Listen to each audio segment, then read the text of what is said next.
Hello everyone, my name's Brody, and on today's episode of Brody's Learning Adventure, we'll be learning about the Spanish-American War, rebellion in Cuba. While the U.S. was expanding, Spain, once the holder of a great empire in the Americas, was shrinking. Most Spanish holdings had declared independence, and those remaining were eager to be free of Spanish rule.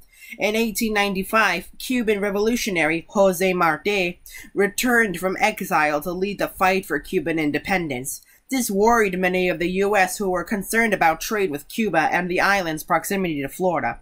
However, neither President Cleveland, who was in his second term at the time, nor his successor, President McKinley, wanted to interfere. Yellow journalism. The fighting in Cuba became very violent, and Spanish troops treated Cuban prisoners terribly. The American public was shocked, but shock sold newspapers. In a tactic known as yellow journalism, Joseph Pulitzer and William Randolph Hearst exaggerated and sensationalized the stories, stirring up public fury. They were in competition with one another, and scandals sold well. Remember the Maine! McKinley wanted to avoid war, however. Rioting in Havana, the capital of Cuba, put Americans in the area in danger. McKinley sent the ship USS Maine to Havana in January of 1898 to protect them. With no warning, the ship exploded on February 15th, although evidence later suggested that it was an accident. Spain was blamed, and "Remember the Maine!" became a rallying cry for war. On April 20th, Congress recognized Cuban independence and demanded that Spanish troops leave the island. In the Teller Amendment, the U.S. stated that it had no interest in controlling Cuba. On April 25, 1898, Congress declared war on Spain. The Spanish-American War had begun. Dewey in the Philippines. The Philippines were another holding of the Spanish Empire, and like the Cubans, the Filipinos revolted in the 1890s, when Commodore George Dewey led an American fleet to the Philippines on April 30th, 1898. He had the support of the people there.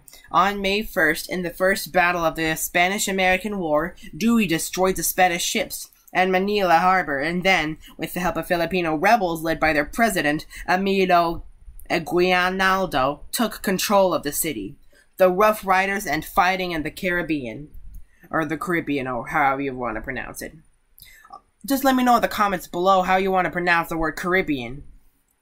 Although the Navy did much of the fighting, the Army also played a role in the Spanish-American War. Many volunteers signed up to fight, including the 1st U.S. Volunteer Cavalry, a diverse regiment of cowboys, students, and others organized by Theodore Teddy Roosevelt that became known as the Rough Riders. On July 1st, 1898, the Rough Riders captured the hills around Santiago, Cuba. They helped the Americans win the Battle of San Juan Hill.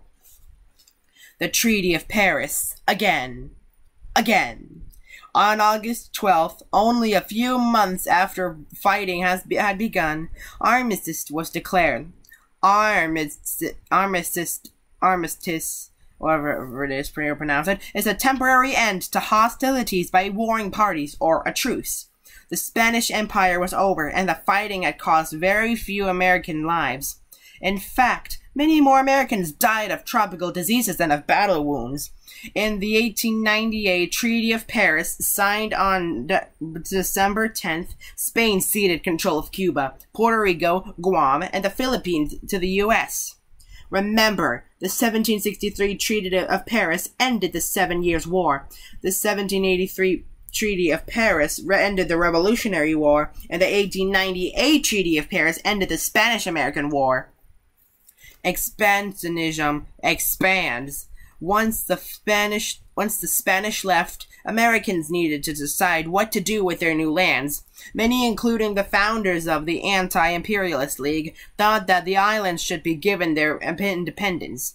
To do otherwise would be anathema to American democratic ideals and betray America's own history of fighting for independence from British colonialism. Anathema is something hated. Others argued that colonies would provide the U.S. with markets, resources, naval stopovers, and places to spread those democratic ideals. Although each island nation was treated differently, in the end, imperialists' reasoning prevailed. Puerto Rico and Guam became territories, meaning that they remained under U.S. control. In 1917, Puerto Ricans gained citizenship.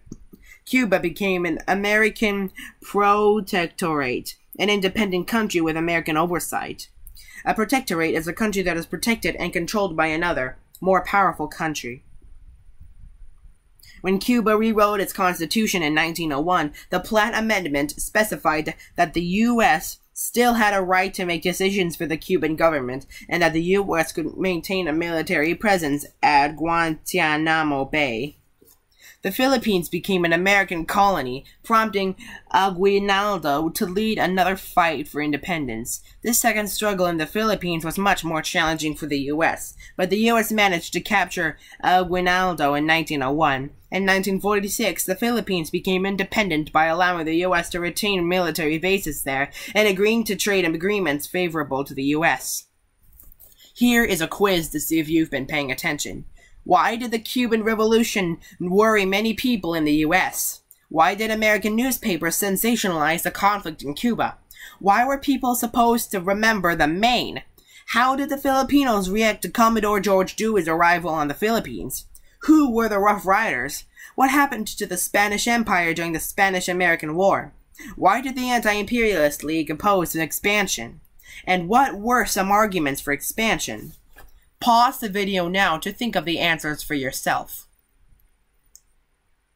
On to the answers. 1. Cuba is very close to Florida and many Americans traded with Cuba. 2. In order to sell papers. 3. To remember why the U.S. needed to fight Spain. 4. They welcomed him. 5. They were Teddy Roosevelt's first U.S. volunteer cavalry. 6. It fell apart after Spain's defeat. 7. They thought imperialism was opposed to American democratic values. And 8. Colonies would provide the U.S. with markets for trade and allow the spread of democratic ideals. Be sure to like, comment, subscribe, and hit the notification bell so that way you won't miss any of my new episodes. This is Brody signing out.